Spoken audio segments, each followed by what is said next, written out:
So hi everybody, welcome to another video.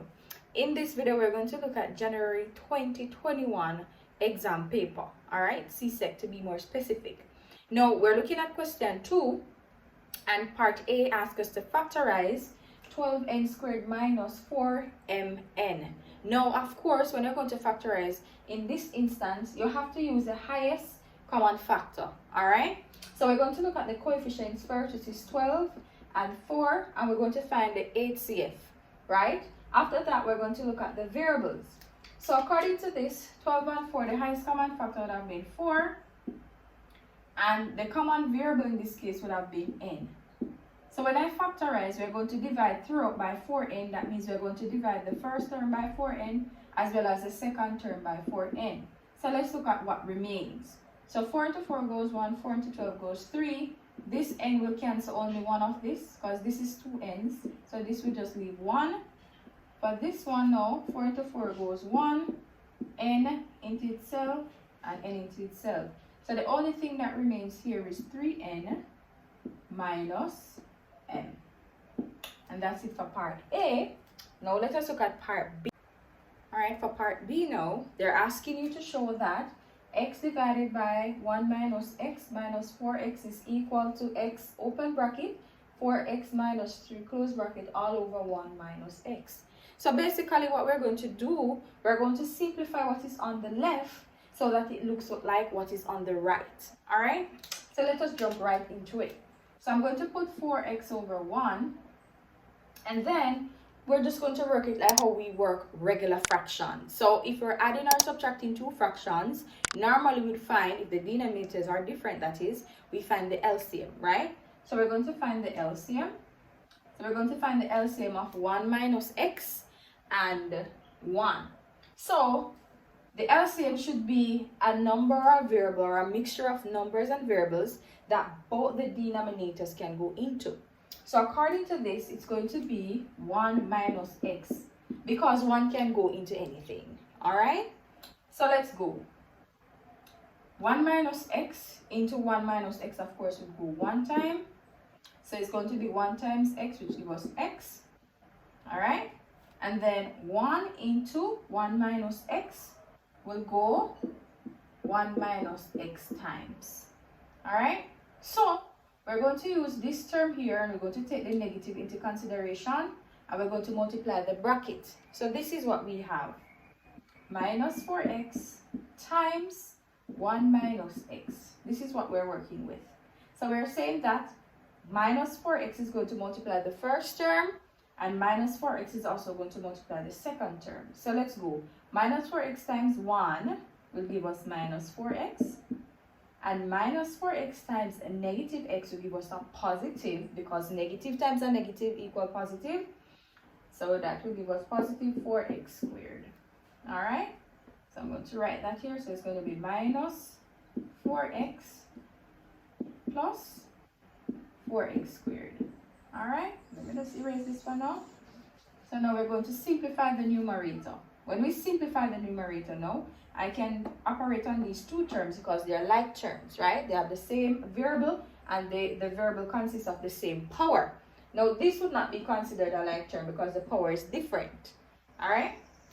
So this x minus 4 is going to give us minus 3x plus 4x squared all over 1 minus x.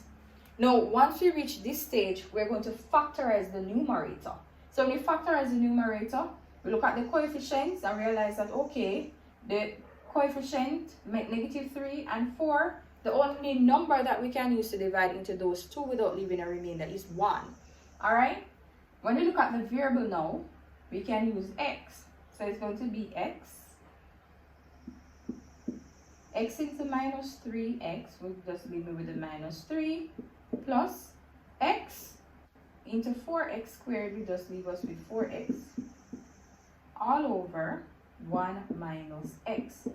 Now, as you can see, almost look like what they want.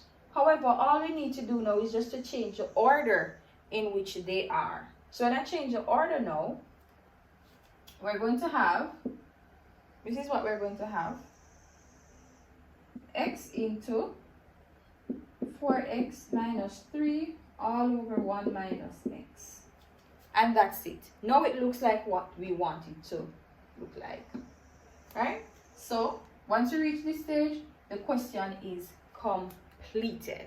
So part B, part 2 asks us to hence solve the equation, but we already know that this here is equal to x into 4x minus 3 all over 1 minus x, right? So these two are the same, so I can just equate it to 0. I'd like to put it in a bracket. Hence means that you're going to use what you did in the previous step to actually solve this, right? So we know that these two are actually equal, all right? So we're going to solve this. So of course, the first thing we'll do is to find the cross product. So we have x into 4x minus 3 is equal to 0 times 1 minus x. And we know that 0 times anything is actually 0. So we're going to have x into 4x minus 3 equals 0. And we're going to apply the 0 product rule. That means you're going to equate x to 0 and what is in the bracket to 0. Alright? So when we do that, we're going to have one of the value x equals 0 and 4x minus 3 equals 0. That means I'm going to use this that I have here to actually find the other x value. Alright? So it's going to be 4x minus 3 equals 0. Good? So that means 4x is equal to 3. And once we reach here, all we have to do is to divide both sides by 4. So now divide both sides by 4. That will cancel that. So all I have remaining is x equals 3/4. And these are the values for x. Alright? So you don't have to actually expand here. When you expand, you're going to get a quadratic. Right? Now you don't want to make it too complicated. You're working with time and the amount of marks for the question. Alright?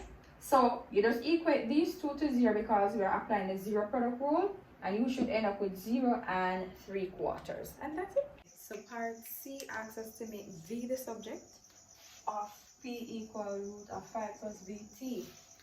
Now in this case, you notice that we have p being the subject. Now we're going to rearrange it to make v the subject, right? So the first thing that we need to do is to get rid of the square root.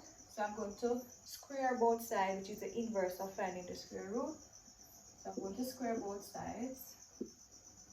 Alright, so the square root cancels the square root, so all I have remaining is p squared equal to 5 plus vt. Now, after we have done this, we need to get rid of this 5, right? We cannot move the t just yet. We have to move the 5 because it's less work for us to do. So it's a positive 5, so I'm going to subtract 5 from both sides. So it's going to be 5 minus 5 plus vt equal to p squared minus 5. Now here, it is p squared minus 5, not 5 minus p squared. Because remember that p squared was there first. So, these two will cancel. So I have p squared minus 5 equal vt. And we have one last step to do. Now we want to make v the subject, so we need to get rid of this t. This t is multiplying v, so we have to do the inverse of that, which is to divide. So we're going to divide both sides by t. So t into t1. So now the only thing that I have remaining is p squared minus 5 over t equal to v. And that's it. Or if you want to say v equal p squared minus 5 over t, same thing. And that's it.